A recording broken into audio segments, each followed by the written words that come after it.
I went into the woods because I needed quiet. Not peace exactly, just quiet. The city had been wearing me down, every siren and car horn shaving something off the inside of me. So I shoved a tent, a stove, and my dog Scout into the truck and drove north until the roads looked like they'd given up trying to impress anyone. We hiked a couple miles in and found a little spot beside a lake. Nothing fancy, just a flat patch of ground tucked under some pines with the water right in front of us. Scout made a few victory laps while I set up camp. By nightfall, the lake had turned into a dark mirror.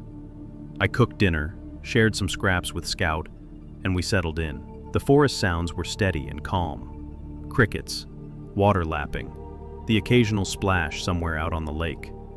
It was the kind of silence that feels alive. Sometime after midnight, Scout stiffened. 1 second he was asleep. The next he was on his feet, ears forward. I woke up fast, heart already thumping like I'd been running. Then I heard it. A whistle. 3 notes. Simple. Human. Coming from up the hill behind our tent, I called out, just to show I wasn't scared. But nothing answered. The forest swallowed my voice. Scout growled until the sound faded, then lay back down, though his eyes stayed open. Morning helped a little. Sunlight makes every bad thought seem dramatic. I climbed the slope behind our camp to look around and found a piece of bright orange fabric stuck high on a branch, like from a hunter's vest. Too high to catch naturally, too clean. I pretended it meant nothing and went back to camp. But later, hiking the far side of the lake, Scout froze and stared ahead. That's when I saw them. A pair of boots, standing upright in the middle of the trail, not tossed or abandoned, positioned, laces tied, each one pinned down with a smooth river rock inside. The ground around them wasn't disturbed at all, as if someone had placed them there with careful hands. I didn't touch them. Scout growled low, the fur along his spine standing up. We walked around them without speaking and headed straight back. When our campsite came into view, Scout ran ahead. But halfway there he stopped dead, ears pinned back. The tent door was unzipped. I knew I'd zipped it closed that morning, tight. Inside, nothing was stolen, but everything had been moved.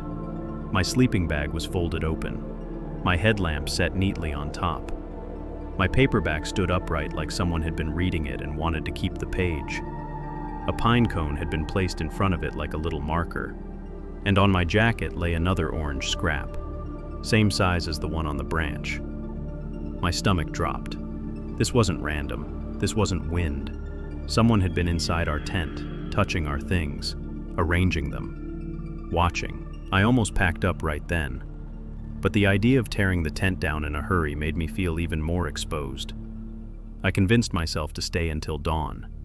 It sounded logical at the time. When night fell, the quiet felt heavier. Scout lay pressed against me inside the tent, alert but still. I could feel his breathing change whenever he heard something outside. Then it came again. The whistle. 3 notes, much closer now. Not from the ridge, from the side of the tent. Scout growled deep in his chest. I held my breath. Another whistle answered from farther off. Then another. They weren't communicating. Then I heard a zipper outside. Not the tent's zipper, a softer one. A pocket. Then another. Slow. Careful. Someone was going through our stuff again, while we were right there. I forced myself to speak. "Hey," I said. The sound stopped instantly. The silence after that felt like someone holding their breath inches away from me. Then, right at the wall of the tent, at the height of a person's face, the 3-note whistle came again. Soft close. Scout exploded forward, barking and snarling, hitting the tent wall so hard it shook. Something outside moved, fast, circling once before breaking away into the trees. I didn't sleep after that. I just waited. At dawn, I grabbed what I could carry and left everything else. I didn't care about gear anymore. I just needed to get out. Scout stayed pressed to my leg the whole hike back, checking behind us every few steps.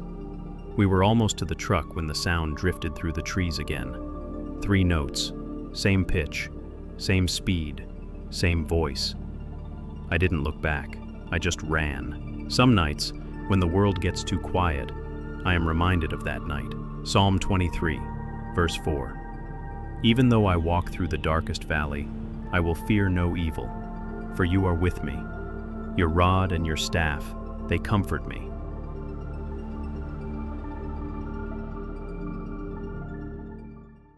Psalm 91, verses 1 to 2. Whoever dwells in the shelter of the Most High will rest in the shadow of the Almighty. I will say of the Lord, He is my refuge and my fortress, my God in whom I trust. I should have turned back the moment the sky shifted, but I'd driven 3 hours, hiked 2, and pride is a stubborn mule. I came out there to clear my head, to get away from the noise of life. Just me, the woods, and the silence I kept telling myself I needed. The forest was steady that first evening. Wind through the pines, the rhythmic drip of yesterday's rain slipping from the branches, the low creak of trees adjusting themselves. I pitched my tent near a clearing and cooked a simple dinner. It felt good to breathe air that didn't smell like car exhaust. I fell asleep fast. The next morning, I decided to explore beyond the marked trail. Just an hour, I told myself, then back to camp. The forest was beautiful in that lonely kind of way. Ridges folding into each other, wildflowers clinging to rocks, sunlight cutting slices through the canopy. I stepped over a fallen log and never saw the loose ground beneath it. My foot shot out from under me. My ankle twisted with a crack that sounded far too sharp. I hit the earth sideways and rolled down a short slope until a rock stopped me with a slam to my ribs. Pain bloomed like fire. When I tried to stand, my leg folded. I sat there for minutes, breathing through gritted teeth, waiting for the pain to level out. It didn't. It only changed shapes. I reached for my phone. Dead. I'd forgotten to charge it at camp. That was when the stillness around me grew loud.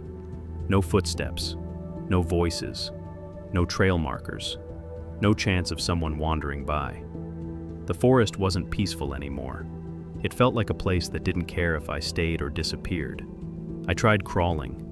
Each pull of my arms dragged a bolt of pain through my side. My ankle throbbed with every shift.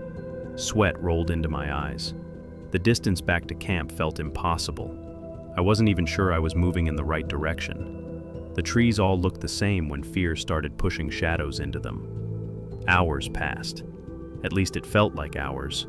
The sun crawled across the sky like it was dragging time behind it.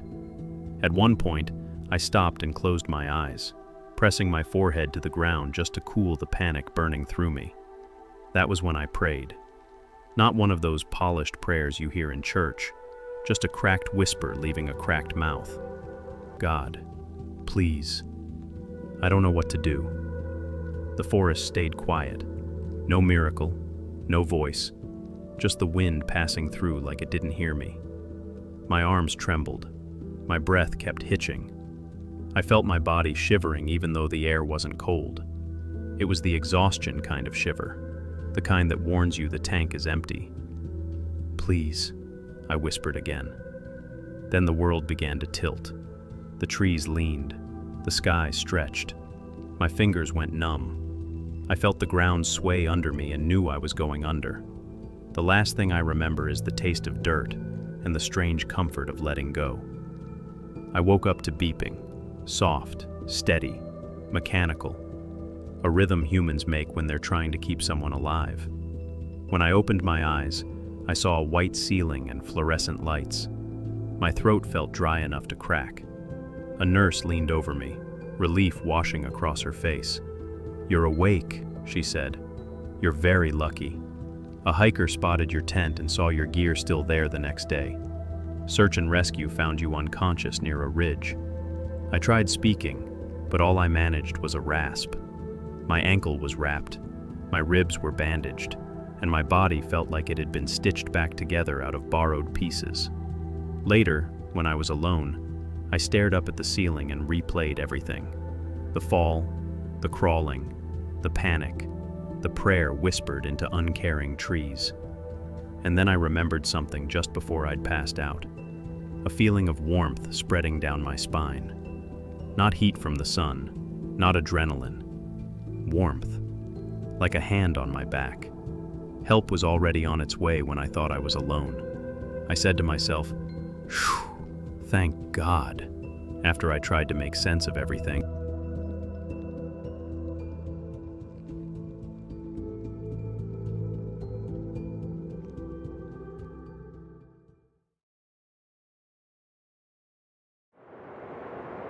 I never liked how quiet the woods get after midnight. People always talk about the peace, the calm, the fresh air. But once the fire dies and the dark settles in for real, the forest feels different, like it's listening, waiting on something. That's when I heard it, a child crying. Soft, shaky, muffled, like someone trying to hold their breath between sobs. At first it didn't make sense. We were 10 miles from the nearest road, deep enough in the woods. No one brings a child out here, especially this late. At least, no one who wants to keep them safe. The crying came again, drifting between the pines, thin as a thread pulled through the dark. My skin tightened. My heartbeat felt too loud for the world around me. Then I realized something that made my breath catch. The crying wasn't coming from a distance. It was moving towards us. I grabbed my flashlight and swept it across the trees. Nothing. No path, no footprints. Just darkness layered behind darkness. Something felt wrong, off in a way my body understood faster than my mind did. Every instinct in me screamed not to go after that sound. But the crying kept going, non-stop. So I took one step forward, just one. The crying stopped instantly. Something else answered, low, shaky breathing, coming from somewhere ahead of me. I froze. Then, out of the dark, the crying began again. But now it was directly behind me. I spun so fast my flashlight shook. Nothing, just trees, silent and tall. My heart hammered, my throat tightened. I backed toward my tent, never turning around, flashlight shaking in my hand. The crying followed me. Always the same distance, always the same fragile sobbing, like it was walking backward with me, matching my steps exactly. I dove into my tent, zipped it shut, and pressed my hands over my ears. My friends slept through all of it. I lay awake until sunrise, listening to that crying circle our campsite again and again until the first light touched the trees. In the morning, when we finally stepped out, we found tiny footprints in the dirt, bare, small, and they circled every single tent. Whatever was out there didn't need help. It was out for someone. Luke 10 verse 19. I have given you authority to trample on snakes and scorpions, and to overcome all the power of the enemy. Nothing will harm you.